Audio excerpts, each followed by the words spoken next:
Okay, so today what we're going to be working on is just sort of opening up what we were exploring yesterday. Specifically, we were looking at the role of circles and lines. And in this video, what we're going to be doing is just sort of bringing the two together a little bit and defining some terms. You can see here I've got a simple illustration that I've done, and now this illustration is going to be really relevant when we start to talk about trigonometry. Of course, we're not going to be diving into that just yet, but I just wanted to introduce this now because some of the terminology that we're going to be getting introduced to here today is going to be relevant when we start to explore some of these concepts later on. So for instance, if you took trigonometry in school, you may be asking yourself, well, where do we get terms like cosine and sine and tangent and cosecant and things like that, right? This is really, in some sense, the pinnacle of high school math. And I would argue it's sort of the pinnacle of basic math. And so, in some sense, we're looking at our goal, right? That we really want to understand trigonometry and have a really good intuition for exactly how trigonometry works and why.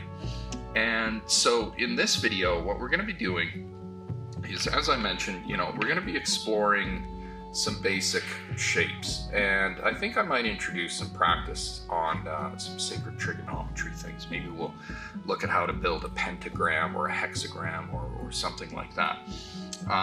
But let's just start out by drawing a simple circle, and we'll get ourselves going here. I would encourage you to follow along here with this exercise. So some basic terms. These are going to be essential going forward, and I want you guys to be familiar with these things. Most fundamentally, right, we have a circle here, but we have to define the distance or the line that extends through the center and touches a circle at both edges. This is what we refer to as a diameter, and I would really encourage you to illustrate and follow along, right? So we have a diameter. This describes the distance from one edge of the circle to the other, passing through the center. In some sense, you could say this is the width of our circle. Similarly, we have the half distance from the center of our circle to the edge, which is what we call the radius.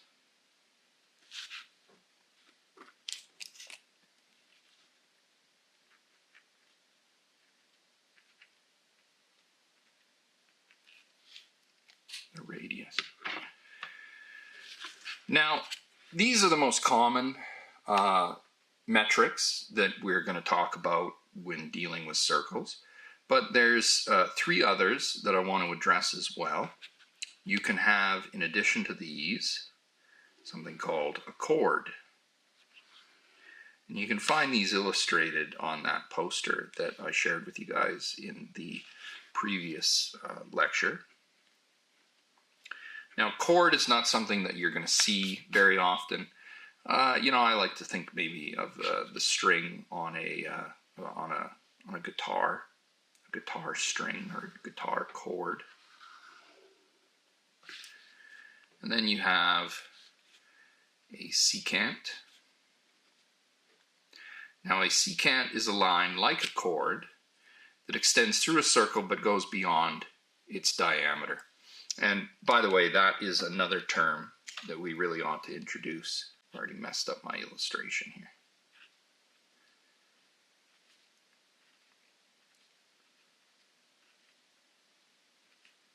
Circumference.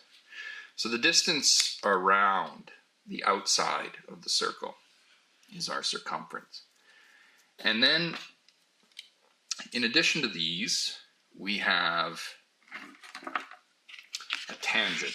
Now, this is going to be quite relevant. Here I'm just going to use the protractor. In the previous lecture, we demonstrated how to produce a right angle using the compass, but just for the sake of time here, I'm going to rely on our protractor. to produce a tangent line. So you can see here that a tangent line is a line that just touches our curve at a point, and it is perpendicular or at a right angle to a given radius or a given diameter. So these are some essential terms that we want to get familiar with. We want to be familiar with the definitions of lines inside of circles. And you can see, as I mentioned, right, we can see here the secant line with reference to trigonometry, as well as the tangent line, cotangent, cosecant. All of these terms really are describing these relationships that lines have with circles. And you may be saying to yourself, oh, well, you know, what's so interesting about that, right? You know, why do we need all these different terms? Well, as I mentioned, you know, we can do a simple exercise here just to demonstrate a point. You know, a lot of times we use these geometric patterns, geometric lines, geometric shapes, and, you know, I think sometimes we forget their significance or perhaps where a lot of these things come from.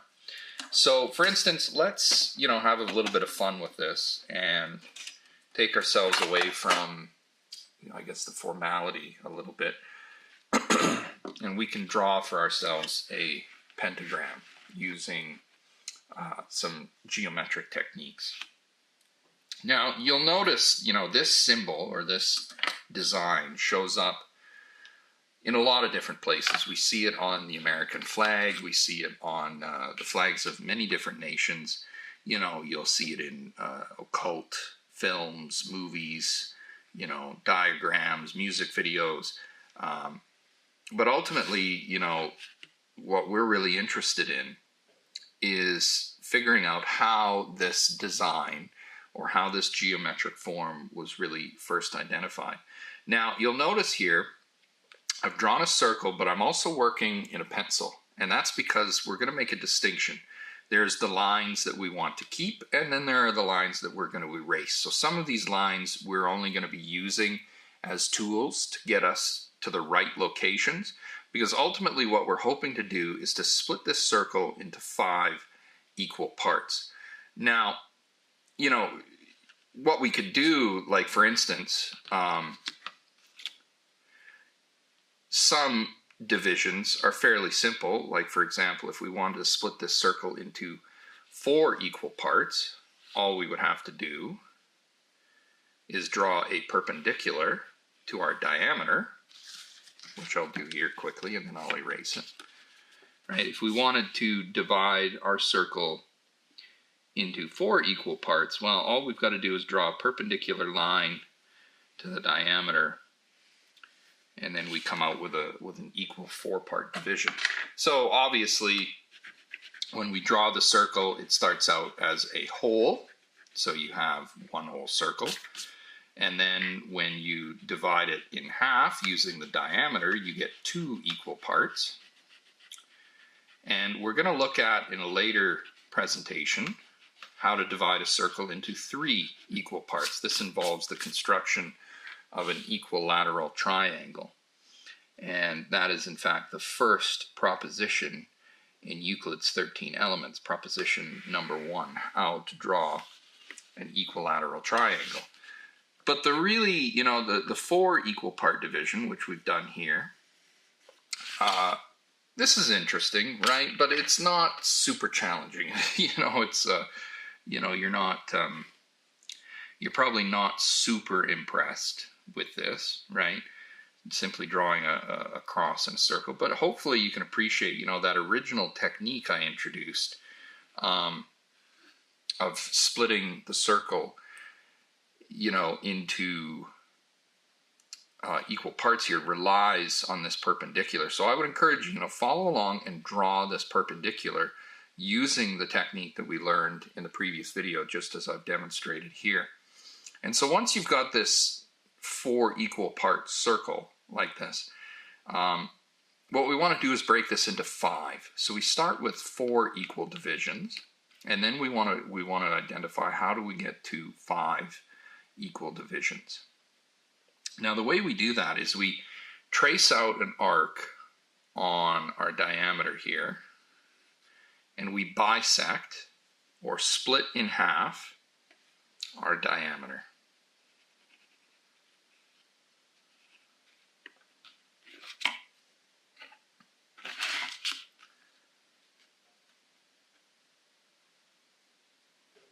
Now you can see what we've done here is we've identified a chord. Notice the utility of some of these terms, right? Diameters, both of these, and then we have a chord that bisects the left-hand side of our horizontal diameter. So hopefully you can appreciate why I'm introducing some of these terms, right? This allows us to really move around our shape in a well-defined and meaningful way. So instead of saying, you know, okay, well, just this line here, just this line there, we can actually use some terms. Now, I should confess, you know, I'm probably going to say things like that, you know, just, oh, this line here, this line there, and point to it, you know.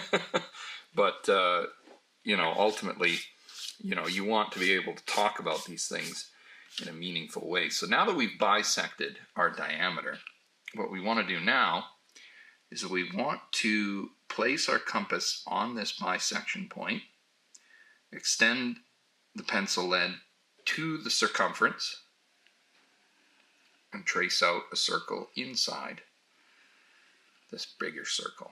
Now notice, because we've effectively bisected our diameter, that our circle just touches our center. Now I'm noticing there's a few flaws here. I'm noticing this is a little bit further out than I want it to be. But you know, I'm going to leave that alone, because ultimately, you know, my goal here is not to get this perfect. My goal is to teach you guys how to do this. And, you know, ultimately, if I make a few mistakes, or if my design's a little bit flawed, you know, hopefully that'll encourage you not to get too discouraged if yours doesn't come out perfect. These things take practice, right? And so what we've done here is we've identified and drawn this circle along our diameter with a center at the bisection point of our chord. And now what we're going to do is we're going to set our compass here at the bottom of this diameter, extend the lead out to the very edge of this circle we just draw. Now notice I'm defining a distance here, right? I'm getting a distance. Now if we draw an arc like so, we get a couple of points that touch our circumference. We're going to do the same thing on the bottom. Trace out an arc that touches our circumference. Now, these 5 points, right here, right here, right here, right here, and right here, should break our circle, break our circumference into 5 equal parts. And there's a simple way of testing that or demonstrating that. We can use these 5 points to draw a star. So we're going to do that now. So all I'm doing here is I'm starting at the top and I'm going down to this point on the circumference. And you want to skip a point. So you can see we've got a point there. So I didn't join these 2 points. I skipped a point. So you want to join every second point.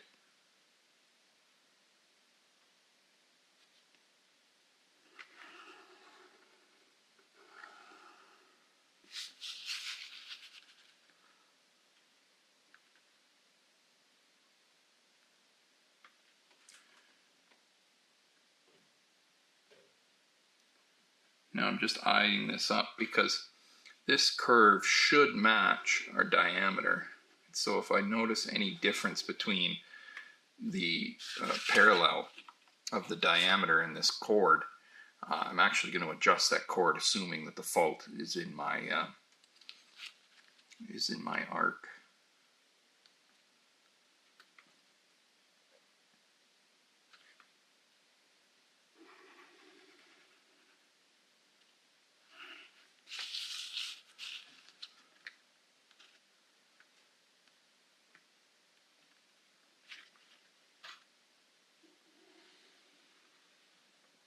Okay, this is looking pretty good. So we want to erase now our geometric lines that we used to construct this. And a little bit of math magic, we should come out with a near perfect shape.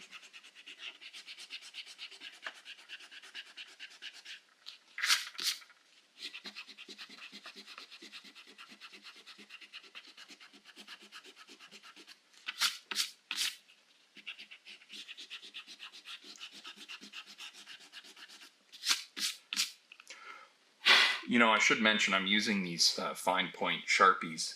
I'm a big fan of these. I really like these pens. They work really well for doing stuff like this. You can notice, you know, you give it a second to dry and then you don't end up with any smudges. Now, there we have it. I'd say that looks pretty good. We can retrace our circumference here, just to bolden it up a little bit. There we have it. You know, this, you'll find this on the sides of American military tanks. And, and if we join each of these points, we'll get a pentagon as well. So, you know, this is where a lot of these things come from, right? That people learned how to work with these designs, with these circles, chords and arcs and secants and lines and circles, and that allows us to produce some of these remarkable shapes and designs. So, you know, I hope you've followed along here and produced something that you're happy with. Ultimately, right, the goal for this video is to really familiarize you initially with some of these turns and to just get you, you know, kind of hands-on doing something fun with these geometric tools. And yeah, hopefully here what we'll be able to do is advance from here and really start to break into some important mathematical concepts. Just as a bonus exercise, if you're really interested in this, I would encourage you to look online and you can check out information on something called phi, or the golden ratio, and you might be interested to know that each of these edges in a pentagram exists within a golden ratio or phi relationship to one another. Now, I'm not going to go into depth on that today in today's lecture. Maybe we'll deal with that in a little more depth later on when we talk about fractions. But if you want to go and have a look at that, you can, just as a preparation, kind of get the creative juices flowing, if you will. But I hope you guys enjoyed this lecture, and I will see you in the next one.